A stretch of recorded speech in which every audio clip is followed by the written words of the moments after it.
We're an Australian family currently living in the Netherlands who have a love for cycling. In fact, our passion for cycling is what brought us to Holland. Our love affair with the bicycle began just after we were married in 2004. We came up with a harebrained scheme to cycle from London, England to Jerusalem, Israel. We meandered for about 6 months through Europe and the Middle East, and then we finally made it to Jerusalem. I vowed I would never cycle again. In fact, it turned out to be only the beginning. We cycled across Tasmania in 2006 and along the Danube River in 2008. When our daughter was born in 2011, the first thing I did was buy a bike trailer. And we began dreaming about how we could incorporate our children into our cycle touring adventures. Unsurprisingly, there was not much written about this topic, so we had to work things out for ourselves. Just before Amaya's second birthday, we began a 4-month trip from Barcelona to Berlin. It was quite the adventure and the perfect activity for a 2-year-old who was into exploring and embracing change. Then our son Basti was born, and the challenge became how to manage 2 kids on a tour. When he was 1, we backpacked and camped through South America, but he had to wait until he was 3 before his first big cycle tour. We took a few months off work and bought tickets to Amsterdam. From there, we cycled a big loop down through Holland, into Belgium, Luxembourg, Germany, and then back into Holland. By then Amaya was 6 and she was riding her own bike attached to Michael's. Well, me, I towed Basti in the trailer, now dubbed the Magic Buggy. Just before the pandemic hit, we packed up our lives in Australia and immigrated to the Netherlands.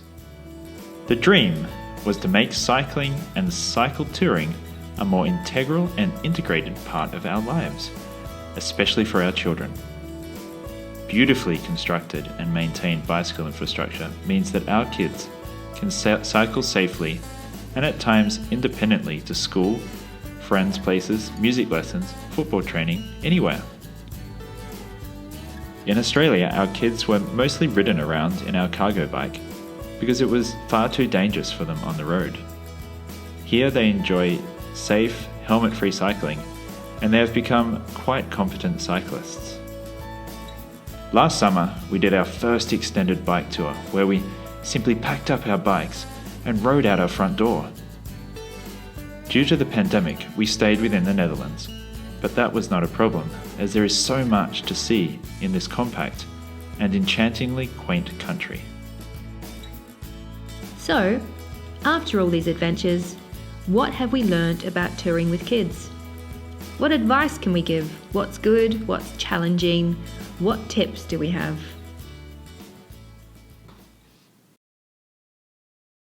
It really doesn't matter how far you cycle in a day.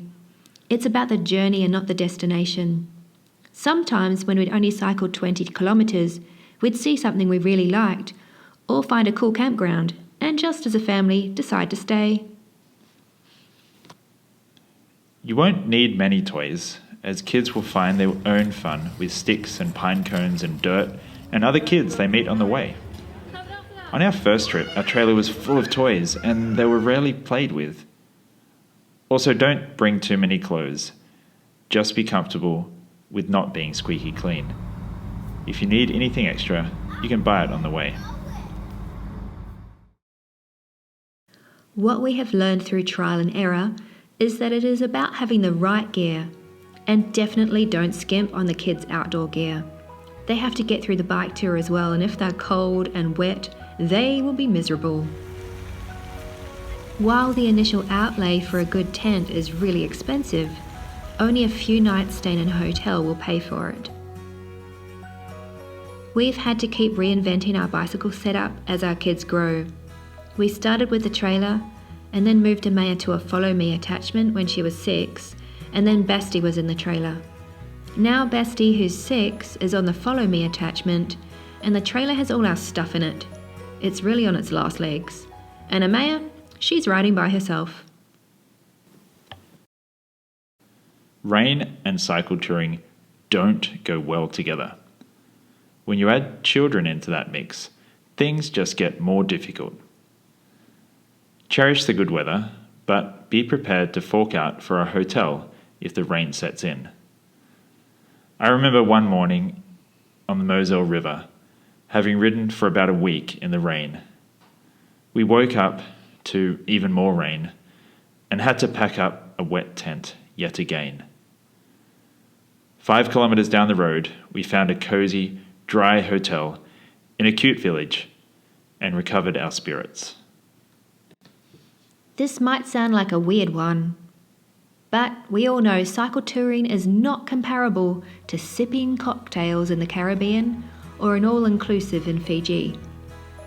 It is, however, more rewarding, and it is amazing to see how our children have risen to the challenges and become more resilient as a result. The other day I overheard a Maya talking about bravery and how she knew she was brave because she had cycled all over the world.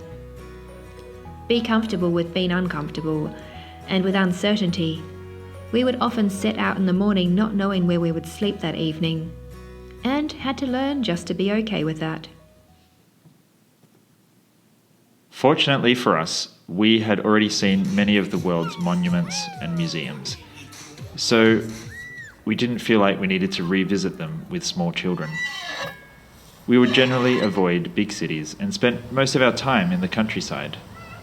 Sometimes it actually felt like we were doing a grand tour of Europe's playgrounds, but as long as the kids were happy, so were we.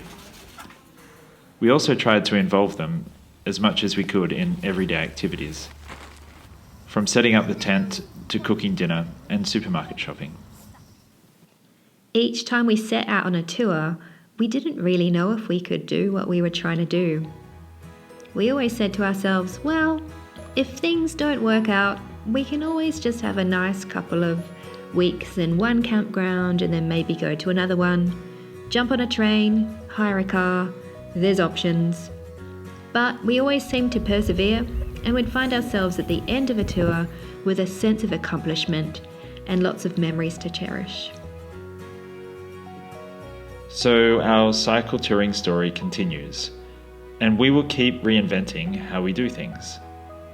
We haven't actually planned anything for this summer yet, but we know that just beyond our front door, adventures await.